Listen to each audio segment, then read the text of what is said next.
बिस्मिल्लाहिर्रहमानिर्रहीम। अस्सलाम वालेकुम नाज़रीन, दुनिया न्यूज़ पर आप देख रहे हैं प्रोग्राम नुक्ता नज़र। मैं हूं आपका मेज़बान मोहम्मद अजमल जामी। स्टूडियोज़ में तशरीफ़ रखते हैं जनाब मुजीबुर रहमान शामी साहब। आज की सबसे बड़ी खबर, अफसोसनाक खबर, जो डहरकी के करीब 2 मुसाफिर ट्रेनें खौफनाक हादसे का शिकार हुई हैं अलसुबह। इसमें 48 अफराद ताज़ा तरीन मालूमात के मुताबिक अब तक जहाँ भाग हो चुके हैं। ख़दशा है कि अभी भी बोगियों तले कुछ डेड बॉडीज़ मिल सकती हैं। 100 से ज़्यादा अफराद ज़ख्मी हो चुके हैं इस अफसोसनाक वाक़े में।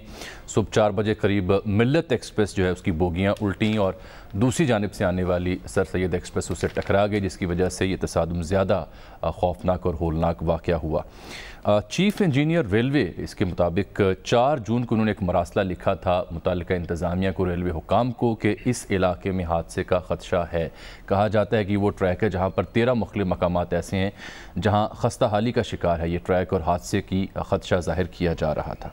ये सब तो हो गया, अफसोसनाक वाक़या पेश आ गया। इमदादी टीमें ताख़ीर से पहुँची या जल्द पहुँची, पाक फ़ौज और रेंजर्स के हुकाम बहरहाल पहुँचे। रेस्क्यू ऑपरेशन अभी तक जारी है, लेकिन इस हादसे के ऊपर पूरे मुल्क में जो सियासत बरपा है वो भी गज़ब खुदा की है, उस पर भी अफसोस हो रहा है, उस पर भी बात करेंगे। तवातुर के साथ रेलवे हादसा क्यों पेश आ रहे हैं, क्यों नहीं हम इनका तदारुक कर पा रहे, ज़िम्मेदार कौन है, इन तमाम सवालों का जवाब आज जानेंगे। शामी साहब, इससे पहले कि मैं आपकी जानिब आऊँ, स्टूडियोज़ में हमें ज्वाइन कर रखा है हेड ऑफ स्पेशल प्रोजेक्ट्स दुनिया न्यूज़ जनाब जुल्फ़िकार महतू साहब ने। रेलवे से जुड़े जो वाक़यात उन पर गहरी नज़र रखते हैं, आपको खुश आमदीद कहते हैं। और डहर की जहाँ ये वाक़या पेश आया वहाँ से हमें दुनिया न्यूज़ के कॉरेस्पॉन्डेंट हयात खावर साहब ज्वाइन करेंगे, उनसे भी ताज़ा तरीन सूरत हाल प्रोग्राम में नाज़रीन तक हम पहुँचाएँगे।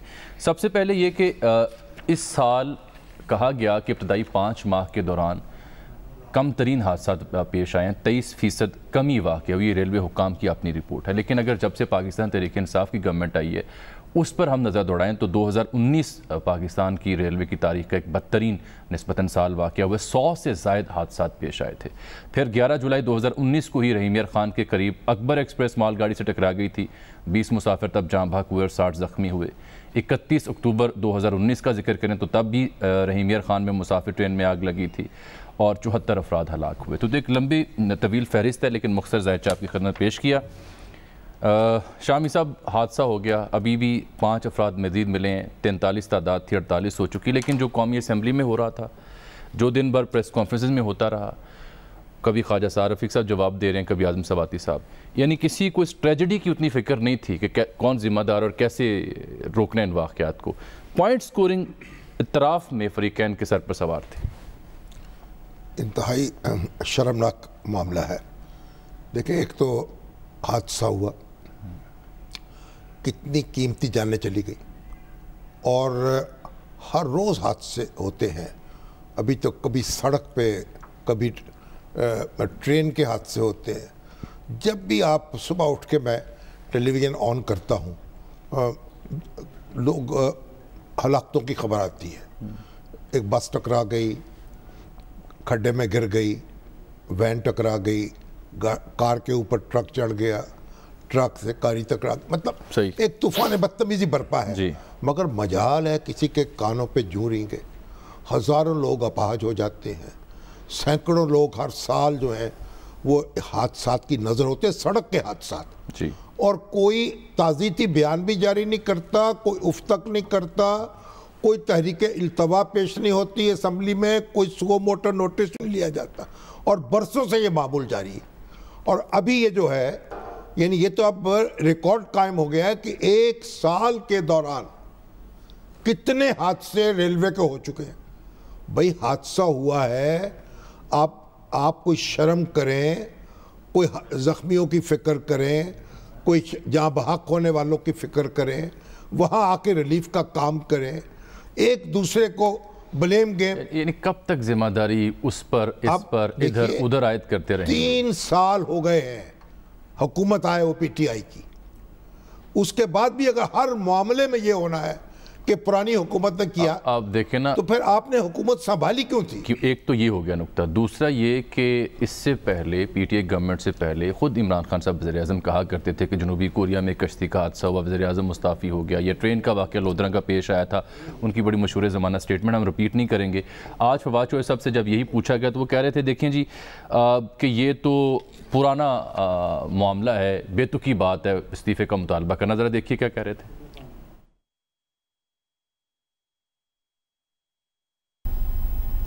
हल हल दे दिया ना, तो वजीर जो है वो क्या कर सकता है, वो बताता है कि ये खामियां हैं, इसका ये सोल्यूशन है। जब उसका हल इम्प्लीमेंट हो जाएगा फिर हादसा होगा तो जिम्मेदार भी होगा। अभी तो ये जो साद रफीक के किए हुए गुनाह हैं उनके ऊपर आजम सवाती इस्तीफा दे दें, ये तो बेतुकी बात है। तो जाहिर है कि जब आप ये पॉलिसी डिसीजन मेकिंग गलत रही है, जिस तरह से मैंने अर्ज किया कि पिछली हुकूमतों की गलत पॉलिसी डिसीजन की वजह से हमें एक बड़ी मुश्किलात का सामना है और हम ये भुगत रहे हैं। तो इंशाअल्लाह ताला जब ये सिलसिला मुकम्मल हो जाएगा, ML1 हमने शुरू किया है, एक प्रोजेक्ट शुरू किए हैं, ये मुकम्मल होंगे तो इनमें हादसों में जो है वो कम। वज़ीर आज़म की हिदायत पर वफाकी वज़ीर रेलवे आज़म सवाती साहब भी जाए वक़्त पहुँचे, कह रहे जब तक रेस्क्यू ऑपरेशन मुकम्मल नहीं होता वहीं रहेंगे। उनका क्या कहना था वो भी देखिए।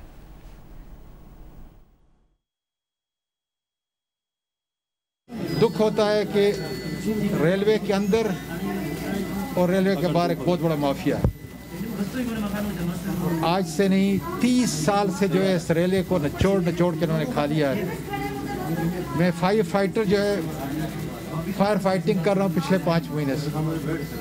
आप देख लें, स्क्रैप के अंदर चोरी है, TADA के अंदर चोरी है, आपका जितनी ज़मीनों में हमने खुद उस पर कब्जा कराया हुआ है, स्टे ऑर्डर कोर्ट से हमने खुद इनको लेके दिए हुए माफिया को। आप फ्रेट की हालत को देखें कि हम मिले हुए अंदर से, तो सारी चीज़ को मैं देख रहा था। और वो भाई हादसे की वजूहात की बात करें, उसकी तहकीक की बात करें, कोई शर्म करें। इस तरह क्या गुफ्तगू आप शुरू कर दी है, ये तो बेहिस्सी की और संग दिली की इंतहा। एक साद रफीक साहब भी आ जाए फिर, क्योंकि उनका नाम बार बार लिया जा रहा था, वो देखिए क्या कहते हैं। अब अगर आपसे चलता नहीं है, ना ट्रैक चलते हैं, ना रोलिंग स्टॉक चलता, तो ये मेरा कसूर है। हम साथ एक बिजनेस प्लान दे के गए थे, आपने उसको तबाह करके रख दिया बिजनेस प्लान को। तो मैं ये गुजारिश करना चाह रहा हूँ कि ये जो हादसा हुआ है इसमें बुनियादी वजह, एक तो फौरी वजह होगी ना, जो बुनियादी वजह है वो ट्रैक मेंटेनेंस का नहीं होना, वो है। मुझसे पहले भी गुजरा रहे हैं, बुल्लोर साहब भी वजीर रहे हैं और शेख रशीद साहब मुझसे पहले भी रेलवे के वजीर थे। कभी याद है आपको मैंने अपने 5 साल में इन दोनों में से किसी का नाम भी लिया हो? हालांकि कुछ काम इन्होंने ऐसे किए ही होंगे अच्छे। सर ये तो है सियासत। भाई लंबी चौड़ी बात तो बात की है, पहले बताइए कि जो ट्रैक है उसके अंदर जो खराबी हो रही है आप उसको दूर करें हंगामी बुनियादों पर। ये चीफ इंजीनियर रेलवे ने 4 जून के मरासले में ऐसे ही हादसे का खदशा जाहिर कर रखा है। मैं तो साहब, ये चीफ इंजीनियर का जो मरासला जिसका जिक्र अब खबरों में हो रहा है, ये क्या था? चीफ इंजीनियर कहता क्या है, क्यों नहीं इस पर अमल दरामद हुआ और इस हादसे की वजह आपके नज़दीक क्या बनती है? अच्छा, इसमें जामी साहब ये है कि पहले तो मैं ये बता दूं कि ये जो हादसा हुआ है ये रोड़ी खानपुर सेक्शन पे हुआ है, सखर डिवीजन रेलवे के। इस डिवीजन के बारे में जो बहुत ही अलार्मिंग इंफॉर्मेशन है वो आपको पास ऑन कर दूं कि इस ट्रैक की रिहेबिलिटेशन, जो रिहेबिलिटेशन होती है इसका मतलब होता है कि इसके नट बोल्ट चेंज होने हैं, इसका ट्रैक में नीचे जो रोड़ी है वो चेंज होनी है, इसके स्लीपर चेंज होने हैं। ये 30 साल से नहीं हुए। 30 साल से ये ट्रैक रिहेबिलिटेशन को तरस रहा है और इसको पूरे रेलवे डिवीजन के पूरे निज़ाम पे इसको जो है वो ख़तरनाक तरीन डिवीजन कहा जाता है। जिसको सजा देनी होती है उसको सखर डिवीजन का डिवीजन सुपरटेंडेंट तैनात किया जाता है पाकिस्तान रेलवे के अंदर। ये आम तौर पे लोग समझते हैं। ये ट्रैक जो है इसकी मुरम्मत जो है तो मामूल की बात होनी चाहिए ना। ये मामूल की, जैसे अब सड़कें खराब होती है पैच लगाते हैं। शामी साहब, वो जो मामूल की रिपेयर होती है ना वो तो होती रहती है छोटी मोटी, लेकिन एक्चुअली इसकी रिहेबिलिटेशन की जरूरत है। इसके ऊपर बहुत सारी रिस्ट्रिक्शंस लगी हुई हैं। अब पिछले 3 साल से PTI की गवर्नमेंट है, पिछले 3 साल से शेख रशीद साहब कह रहे थे हम ML1 ला रहे हैं। ML1 लाने के चक्कर में, ML1 जो है वो हमारा प्रोजेक्ट है पेशावर से लेकर कराची तक ट्रैक की रिहेबिलिटेशन का।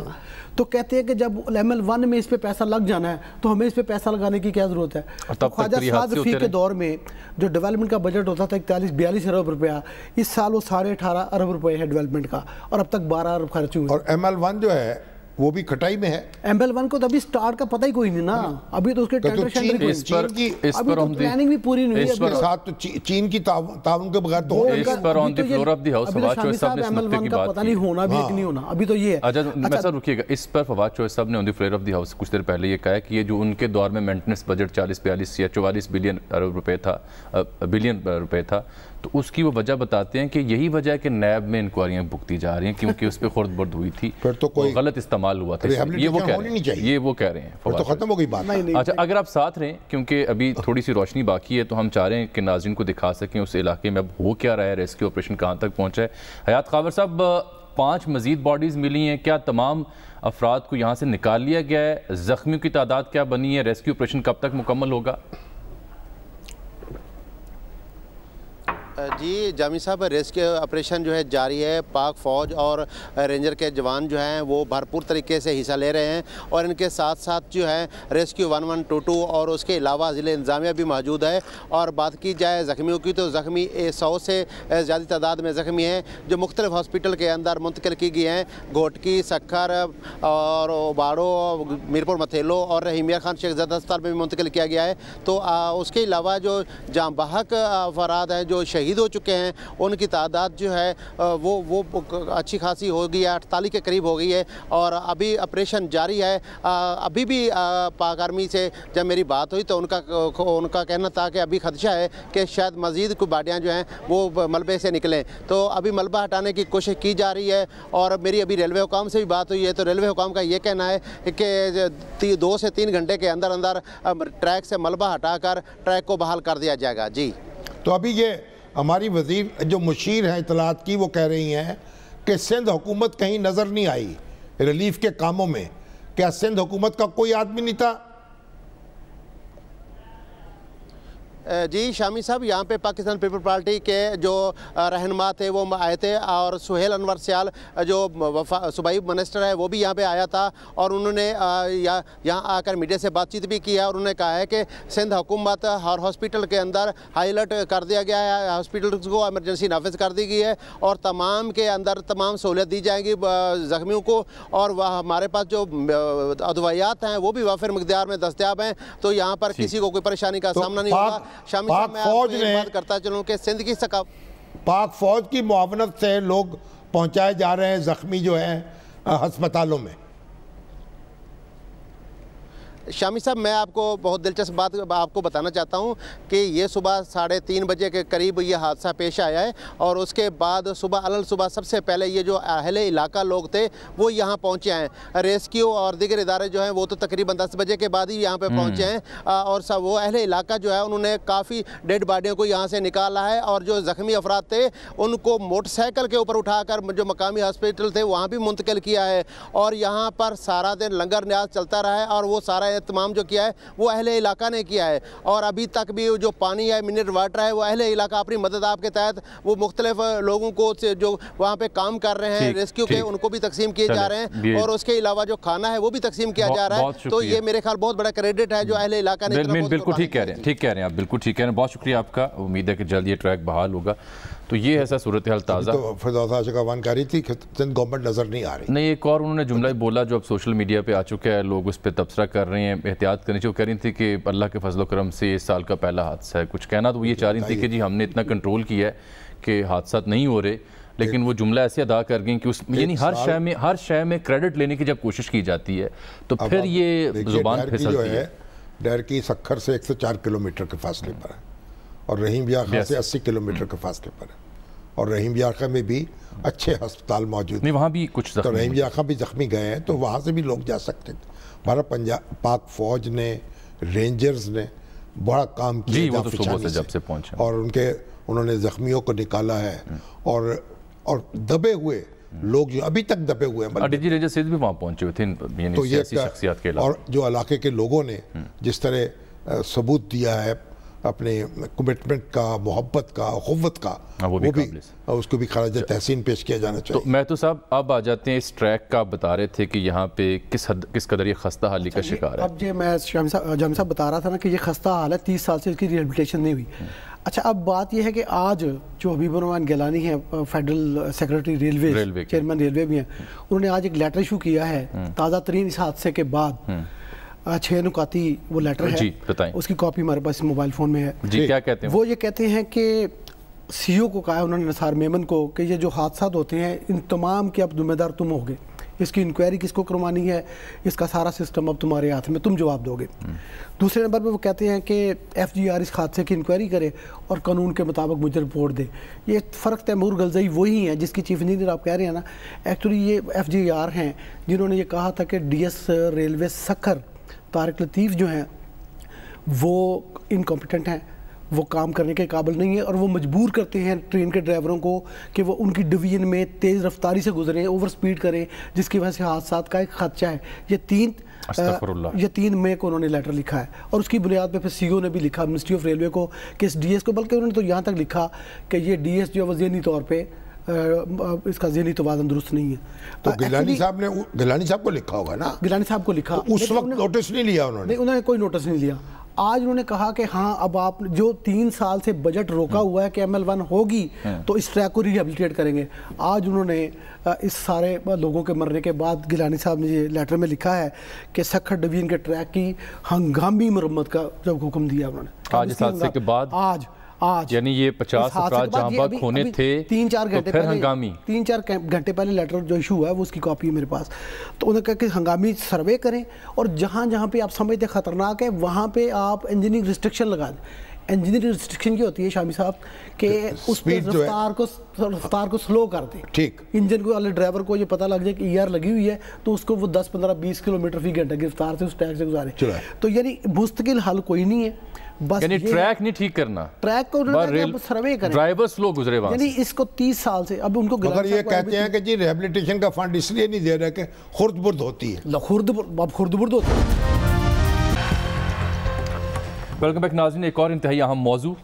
आज न्यूयॉर्क टाइम्स में एक आर्टिकल छपा है 2 सहाफ़ियों का जिसमें वो CIA के और अमेरिका के जो प्लान्स हैं अफ़गानिस्तान से इनखला के बाद उस पर उन्होंने तफसीलात लिखी हैं, जिसके बाद एक अजब गलत फहमियों का सिलसिला जो हमें सोशल मीडिया पर देखने को मिल रहा है। इस मजमून में न्यूयॉर्क टाइम ने यह वाज़ेह किया है कि अमेरिका अफ़गानिस्तान से इनखला के बाद किसी नई मरबूत पॉलिसी के लिए बेचैन है और जल्द कुछ हल चाहता है और CIA पर इस सिलसिले में शदीद दबाव है क्योंकि इनखला के बाद जो काउंटर टेररिज्म स्ट्राइक्स हैं और इंटेलिजेंस का मालूमात का हसूल है वो कैसे मुमकिन बनाया जाए, इस सिलसिले में उन्हें बेचैनी है। इसलिए CIA या अमरीकी इंतज़ामिया को पाकिस्तान की अशद ज़रूरत है, लेकिन पाकिस्तानी हुकाम सख्त शराइत सामने रख रहे हैं। बल्कि अपने मजमून में उन्होंने लिखा कि पाकिस्तानी वज़ीर ख़ारिजा और पाकिस्तानी वज़ीर आज़म ने टोटक अल्फाज में कहा है कि एयरबेस नहीं दी जाएगी।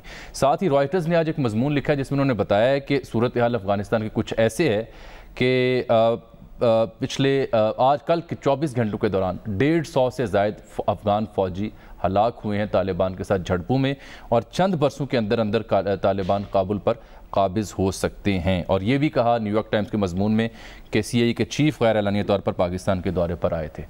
शामी साहब, ये अमेरिका चाह क्या रहा है? हमारी पोजीशन वाज़ेह हो चुकी या नहीं हो चुकी? हम कामरान खान साहब से भी बात करेंगे, लेकिन सबसे पहले मैं चाह रहा हूँ कि आपका नुक्ता नज़र आ जाए।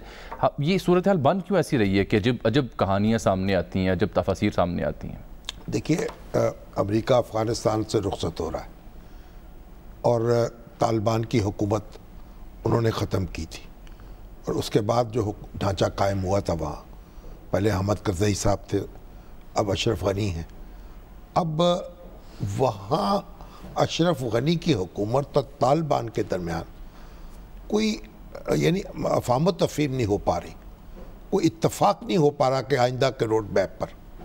और ये जो ख़तरा है कि वो हुकूमत जो अफ़गान नेशनल आर्मी जो है वो भी खड़ी की गई, अमेरिका ने बेशुमार वसाइल दिए और असला दिया, ट्रेनिंग दी और उसके बाद अभी भी यानी ख़दशा ये है कि वो आर्मी जो है मुकाबला नहीं कर पाएगी तालिबान का, या तो ये जो किश्त खून जो है वो उससे बचने की तमन्ना की जा रही है और अमेरिका वहाँ से रुखसत हो जाएगा, लेकिन वो चाहता है कि वो मामलात पर एक नज़र रखे और अगर हालात काबू से बाहर हो जाए तो फिर को मुदाखलत भी कर सके।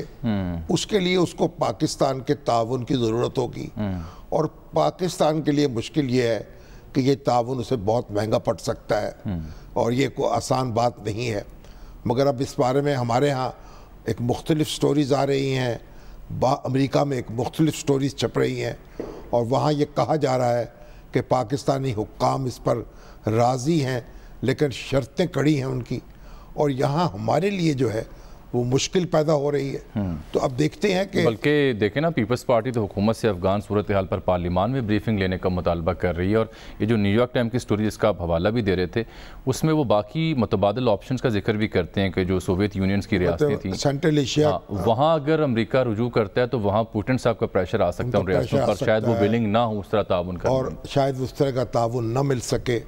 तो पाकिस्तान के लिए एक बड़ा ही नाजुक लम्हा है। देखिए 89 से लेके जब सोवियत फौजें दाखिल हुई हैं और फिर उसके बाद नेटो फोर्सेस वहाँ आई हैं, पाकिस्तान का एक किरदार रहा है। और पहला जो फेज था जिसमें जनरल ज़िया-उल-हक यहाँ मौजूद थे, तो सोवियत फौजों के खिलाफ जो रेजिस्टेंस की मूवमेंट थी उसको हमने सपोर्ट किया। लेकिन कोई अमेरिकन फौजी जो है वो नहीं आ सका यहाँ, उसका कोई इंटेलिजेंस यहाँ काम नहीं कर रही थी। CIA को ऑन ग्राउंड इजाजत नहीं थी कि CIA को काम करने की, ऑन ग्राउंड नहीं मौजूद। ऑन ग्राउंड, ठीक है। तो पाकिस्तानी इदारों के जरिए और फौज के जरिए सारा काम हुआ। उसके बाद पर जो परवेज मुशर्रफ का दौर आया तो बहुत सा काम, फिर वो एक बड़ा एक अनपॉपुलर मामला था, तालिबान के साथ हमारे रवाबत थे और तालिबान के ख़िलाफ़ कार्रवाइयाँ हो रही थी, और पाकिस्तान की जो फ़ज़ा थी वो उसमें एक बड़ा एक तालिबान के साथ कुछ हमदर्दी भी थी, और लेकिन चोरी छुपे जो शमसी एयरबेस है वो दे दिया गया, किसी को पता नहीं चला। जब बाद में पता चला तो हाहाकार मची। नहीं, ये न्यूयॉर्क टाइम्स में भी लिखा कि 2011 के बाद ऐसी कोई सहूलत नहीं रही अमेरिका के पास। फिर अब ये चोरी छुपे कोई कार्रवाई मुमकिन नहीं होगी। अब ये पाकिस्तान में अब तो जो कुछ फैसला है वो खुला करना पड़ेगा। कामरान खान साहब तशरीफ और जो फैसला होगा उसके जो नताइज हैं वो भी किसी से ढके छुपे नहीं है कि अफगानिस्तान में अगर खाना जंगी की कैफियत पैदा होती है तो हमारा उसमें हम एक फरीक बन जाए। तो खान साहब से पूछते हैं। अस्सलाम वालेकुम खान साहब, बहुत शुक्रिया आपने वक्त दिया। जनाब कामरान खान साहब ने हमें ज्वाइन दिया है, प्रेसिडेंट हैं दुनिया मीडिया ग्रुप के, और बिलखुसूस इस मौजू पर एक अरसे से ट्वीट्स भी कर रहे हैं और प्रोग्राम में बहस भी कर रहे हैं। खान साहब, न्यूयॉर्क टाइम्स का मजमून कई लोग तो समझते हैं जी कि हम शायद हामी भर चुके, लेकिन मजमून पढ़ा जाए तो उसमें तो कई और जहतें खुल के सामने आती हैं। शामी साहब ने बैकग्राउंड भी वाजे किया है। इस मजमून के बाद आपकी खबर क्या कहती है? हम इस मरहले में कहाँ खड़े हैं और अमेरिका चाह क्या रहा है हमसे? मेरे ख्याल में ये एक तसलसल से, ये जब से अमेरिका का फैसला हुआ है कि उसे यहाँ से निकलना है और उनकी ज़रूरत ये है कि बिल्कुल अफगानिस्तान को बिल्कुल खाली ना छोड़ा जाए और फिर ये एक मजबूत गढ़ ना बन जाए दाइश का, और फिर जाहिर है कि तालिबान का तो वो है, और इस दौरान वही कैफियत पैदा ना हो जाए जो 9/11 वाली कैफियत पैदा हुई थी, यानी कि यहाँ पर इस किस्म के दस्ते ग्रोह जो हैं वो जड़ ना पकड़ जाए। तो इसके लिए उन्हें अपनी प्रेजेंस रखनी है, और जाहिर है कि जैसे जैसे तालिबान का गलबा अफगानिस्तान में बढ़ेगा, अमरीकी प्रेजेंस किसी भी सूरत की उनके लिए काबिल कबूल नहीं होगी। तो उनके पास ऑप्शन यही है कि अतराफ में, जैसा कि उन्होंने 9/11 के मौके पे किया था, उनका बड़ा कामयाब तजुर्बा रहा था, वहाँ पर अपनी प्रेजेंस को, इंटेलिजेंस और काउंटर टेररिज्म प्रेजेंस को बढ़ाया जाए, और उसमें पहली चॉइस यकीनन पाकिस्तान की है। और यही वजह है कि अगर आप जो जिस लेवल के कॉन्टेक्ट्स हो रहे हैं, जिस लेवल की गुफ्तगू हो रही है, उससे अमेरिका की संजीदगी और इंटरेस्ट और उसका बहुत ज्यादा जो इस वक्त एक जरूरत है वो आया हो रही है, क्योंकि ये न सिर्फ ये कि अब ये खबर आ गई है न्यूयॉर्क टाइम्स के जरिए से कि CIA के सरबराह यहाँ आए और यहाँ पे उन्होंने मिलिट्री और इंटेलिजेंस लीडरशिप से बड़ी तफसीली मुलाकात की। उसी वक्त जो है हमें पता है लगभग आगे पीछे जिनीवा में बड़ी अहम मुलाकात हुई थी। अमेरिका के नेशनल सिक्योरिटी एडवाइजर आए थे एक वक्त के साथ, फिर यहाँ से हमारे नेशनल सिक्योरिटी एडवाइजर एक वक्त के साथ गए थे, और इन सिक्योरिटी वफूद की स्विट्जरलैंड में यानी कि जिनेवा में तकरीबन 5-6 घंटे की मुलाकात हुई थी, जिसमें कि यही जो अमल है, ये जो अमेरिका की ख्वाहिश जरूरत है वो डिस्कस हुई थी। और इसके साथ ही फिर आप देख रहे हैं कि मुसलसल जो अमेरिकी सेक्रेटरी दिफा हैं लॉयड ऑस्टिन, जनरल ऑस्टिन, मुसलसल जनरल बाजवा के साथ कांटेक्ट में हैं, और फिर अमेरिकी जो यहाँ पे चार्ज अफेयर्स हैं वो मुसलसल जनरल बाजवा के साथ कांटेक्ट में। तो गोया कि एक पूरा माहौल है जो कि इस वक्त बना हुआ है, और जो इस बात की बहुत बड़ी गवाही है कि अमेरिका का ये एक बहुत ही सीरियस मसला है। अब जाहिर है कि मगर खान साहब ये चोरी छुपे तो कोई मामला हो नहीं सकेगा ना। अब तो जो पाकिस्तान का जो स्ट्रक्चर है उसमें तो फैसला पार्लियामेंट को करना पड़ेगा या सिविल हुकूमत को करना पड़ेगा। तो ये तो नहीं हो सकता कि आप परवेज मुशर्रफ साहब के दौर की तरह आप फैसला कर लें और किसी को कानो कान खबर भी ना हो। 100% सही कह रहे हैं शामी साहब। यही मेरे ख्याल में माने है पूरी इस वक्त की कैफियत में, जो बार बार पाकिस्तान कह रहा है कि ये वो कैफियत नहीं है जिसमें वो हम सिचुएशन रिवाइव कर दें जो कि सन 2002 में या 10 और उसके बाद मुसलसल होती रही, जब यहाँ पे कई हमारे जो एयर बेसिस थे वो हमने अमेरिका के हवाले कर दिए थे। और जैसा कि शामी साहब ने बिल्कुल सही फरमाया कि कानो कान किसी को नहीं थी और ये एक अरेंजमेंट था, चलता था, यहाँ से ड्रोन स्ट्राइक करते थे और हम उसकी मुसलसल डिनाई करते थे, हत्ता कि खुद अमेरिकी कांग्रेस में उनके सेनेटर्स ने इसका इंकशाफ किया और फिर ये मुसलसल होता चला गया, मगर हम मुसलसल इसको डिनाई करते रहे। बिल्कुल सही कहा शामी साहब ने कि इस वक्त ये कैफियत नहीं जन्म ले सकती, इसको किस्म के अड्डे नहीं आ सकते और यही बात बताया गया है। और अब मैं ये समझता हूँ कि सांप भी मर जाए लाठी भी न टूटे, इसके लिए ये इंटेलिजेंस की महारत और इन तमाम चीज़ों की ज़रूरत होगी कि अमेरिका की जो ज़रूरत है वो भी पूरी हो जाए, पाकिस्तान में अड्डे ना हो और मगर ये काम चल जाए। लेकिन एक चीज़ तो हमने बहरहाल कह दी है कि हम जो 2001 का समझौता है उससे टाइम है जिसके जरिए हम जो लॉजिस्टिक सपोर्ट है और एयर सपोर्ट है वो हम देते रहेंगे। गोया कि आप यहाँ से गुजर के जा सकते हैं, हमारी फजा से गुजर के जा सकते हैं, वहाँ पे अपना कोई ऑपरेशन कर सकते हैं, लेकिन अभी फिलहाल जो है ये मगर हमारी सरजमीन से नहीं कर सकते, हमारी सरजमीन से लॉन्च नहीं कर सकते। जाहिर है कि उसके लिए आपको एक बेस की जरूरत होगी। तो साहब ये भी तो हो सकता है ना कि सांप भी जिंदा रहे और लाठी भी टूट जाए। हाँ बिल्कुल, ये भी हो सकता है कि सांप भी जिंदा रहे और लाठी भी टूट जाए। इन मामलात के अंदर किसी किस्म का भी प्रयास जो है वो यकीनन बहुत मुश्किल होता है और ये अमेरिका उस वक्त मांग रहा है जब पिछली दफा अमेरिका को ये तमाम सहूलतें मिली थी वो तो जाहिर है कि उसको बहुत सस्ते में मिल गई थी क्योंकि जनरल मुशर्रफ के अपने सर्वाइवल का मसला था। अब जब अमेरिका ये चीज मांग रहा है उस वक्त अमेरिका जो है वो पाकिस्तान के से काफी दूरी कर चुका है पाकिस्तान के साथ। खान साहब अगर आपको फैसला करना पड़े तो क्या करेंगे आप? बड़ा आम दिलचस्प सवाल आपने कर दिया शामी साहब खान साहब से। जी मुझे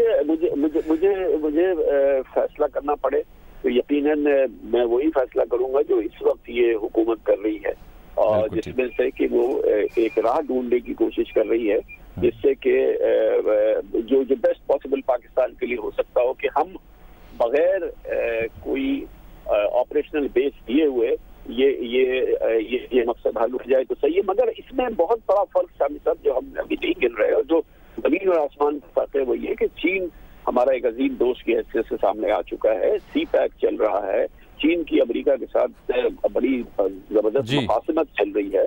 हम अफोर्ड ही नहीं कर सकते ये पूरी कैफियत कि चीन को किसी ऐसा कोई मुमकिन हो सकता है कोई रीजनल कोऑपरेशन हो जाए कि जिसमें चीन भी, रूस भी, ईरान भी शामिल हो और इत्तेफाक राय से कोई फैसला हो?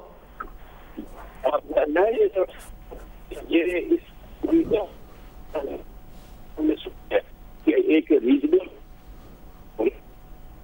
ठीक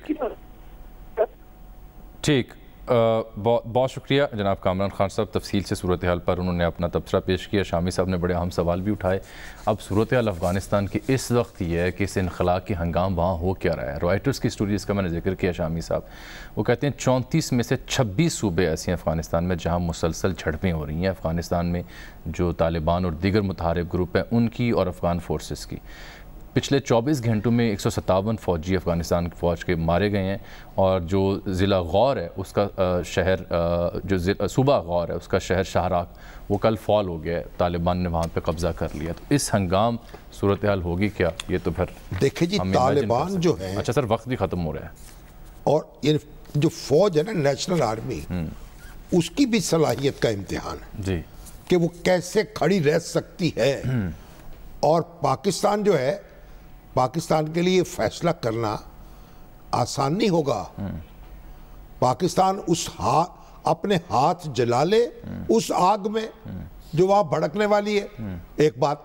और दूसरी बात ये, अगर वो आग बढ़ के तो फिर हमारे घर तक पहुंचे, क्या ये भी अफोर्ड हो जाएगा? तो बहुत कुछ सोचना पड़ेगा। कौमी सतह पर हमें बैठ के मुशावरत करनी चाहिए। ये किसी एक शख्स की जिम्मेदारी नहीं है। तो आप समझते हैं ये जो बिलावल का फिर मुतालबा पार्लिमान वाला यही हल है? नहीं, ये भी देखिए एक हल है, क्योंकि ये भी इन कैमरा इजलास में। अच्छा, एक सिलसिला शुरू हुआ तो था जहां आप भी तशरीफ ले गए थे फॉरेन ऑफिस में। वो तो फॉरेन ऑफिस में एक ब्रीफिंग दी थी, ओपिनियन मेकर्स, पॉलिटिशियंस। तो देखिए पार्लियामेंट का इजलास हो, इन कैमरा ब्रीफिंग हो, ठीक, फैसला तो बहरहाल फिर हुकूमत ही को करना पड़ेगा। एक मैं ब्रेक ले रहा हूँ, एक दो मौजूद रह गए हैं, वो कल तक उठा रखते हैं नाज़रीन। यहाँ प्रोग्राम वक्त है एक छोटी सी ब्रेक का।